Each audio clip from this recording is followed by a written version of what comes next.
Assalamualaikum warahmatullahi wabarakatuh. Perkenalkan, saya Putri Wardani dari kelas AB5I.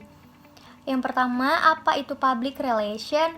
Public relation merupakan jembatan penghubung dalam melakukan proses komunikasi sehingga nantinya menghasilkan pemahaman ataupun saling pengertian, baik itu di dalam perusahaan maupun di luar perusahaan. Di dalam PR mengartikan publik ialah stakeholder yang merupakan orang-orang yang memiliki kepentingan baik di individu ataupun organisasi. Yang kedua, sejarah singkat mengenai PR di dunia dan di Indonesia. Perlu diketahui, fungsi kehumasan pada lembaga pemerintahan memang sudah berlangsung di Inggris, 200 tahun sebelum Ivy muncul dengan idenya. Akan tetapi, pelaksanaan fungsi-fungsi PR oleh kalangan swasta serta tumbuhnya bisnis konsultasi PR harus diakui terjadi terlebih dahulu di Amerika Serikat, bukan di Inggris. Selanjutnya, pasca Perang Dunia Kedua, perkembangan PR semakin menjamur manakala semakin banyak negara yang baru merdeka dan ingin mempublikasikan identitasnya ke seluruh dunia. Fungsi PR di Indonesia sendiri tergolong baru yang dimulai diterapkan sekitar tahun 1950-an. Sejarah mencatat organisasi humas pertama didirikan di Pertamina. Pada kala itu fungsinya untuk menjalani hubungan dengan masyarakat, pemasok, penyalur, dan penggunaan jasa produknya. Pada tahun 1954, PR diterapkan pada jajaran kepolisian dengan nama hubungan masyarakat atau disingkat dengan Humas. Pada dekade 1970-an diterapkan di berbagai instansi pemerintah serta lembaga perusahaan swasta lainnya.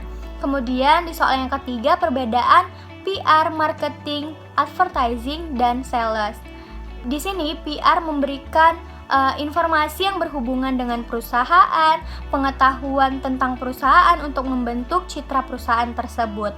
Kemudian marketing berkaitan dengan strategi memasuki sebuah pasar atau yang bisa kita kenal dengan 4P dan 7P, atau mengatur produk dari mulai harga, tempat, promosi, dan lain sebagainya. Kemudian advertising. Di sini memberikan informasi yang persuasif, contohnya melalui iklan TV, radio yang tujuannya membujuk orang untuk membeli produknya. Kemudian sales di sini berfokus pada penjualan, dari bagaimana menjualkan produk tersebut, bagaimana mencapai target penjualan, contohnya dengan memberikan diskon. Kemudian di soal yang keempat, peran dan fungsi PR. Di sini peran yang pertama sebagai penasehat ahli bagi manajemen. Nah, di sini fungsi PR ini harus bisa melihat atau menganalisis masalah-masalah atau fenomena yang terjadi baik di dalam maupun di luar organisasi atau perusahaan tersebut. Di sini PR akan menentukan apa yang dilakukan untuk mengatasi permasalahan yang ada, tidak hanya melihat, tetapi harus memikirkan apa yang harus dilakukan. Nah, di sini contohnya membuat program, kemudian mengevaluasi bahwa program tersebut berhasil atau tidaknya. Kemudian yang kedua, peran sebagai fasilitator komunikasi. Di sini fungsi PR ini menjembatani organisasi dengan publiknya, baik publik internal maupun eksternal. Misalnya karyawan aksi mogok kerja nih, maka PR di sini sebagai penengah atau juru bicaranya. Yang ketiga, peran sebagai fasilitator proses pemecahan masalah. Di sini, fungsi PR bisa bekerja sama dengan divisi-divisi lain atau manajer untuk memecahkan masalah yang terkait dengan organisasi. Misalnya, PR bekerja sama dengan marketing dalam memutuskan siapa yang bisa menjadi brand ambassador produk, atau bisa kita bilang mencari artis siapa yang mempunyai citra baik yang bisa memiliki mewakili citra perusahaan. Kemudian yang keempat, peran teknisi komunikasi. Di sini fungsi PR ini mampu berkomunikasi dengan baik, baik itu lisan maupun tulisan, dipakai untuk menulis berita yang dikirimkan media-media, contohnya menulis skrip iklan yang berbentuk narasi, atau menulis pidato seperti itu. Kemudian untuk soal yang kelima, kualifikasi untuk menjadi seorang PR.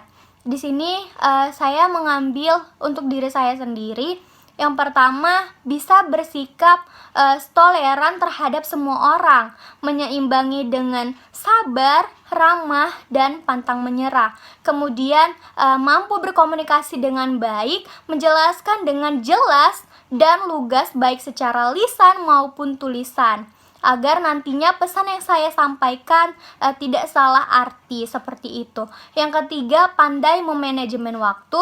Yang keempat, bersikap profesional, tidak mencampuri urusan pekerjaan dengan urusan pribadi. Kemudian yang kelima, memiliki wawasan yang luas dan banyak teman, sehingga informasi yang penting dapat diakses secara langsung dan tidak ketinggalan informasi. Mungkin itu saja yang bisa saya sampaikan, kurang dan lebihnya saya mohon maaf. Saya akhiri dengan wabillahi taufiq wal hidayah. Wassalamualaikum warahmatullahi wabarakatuh.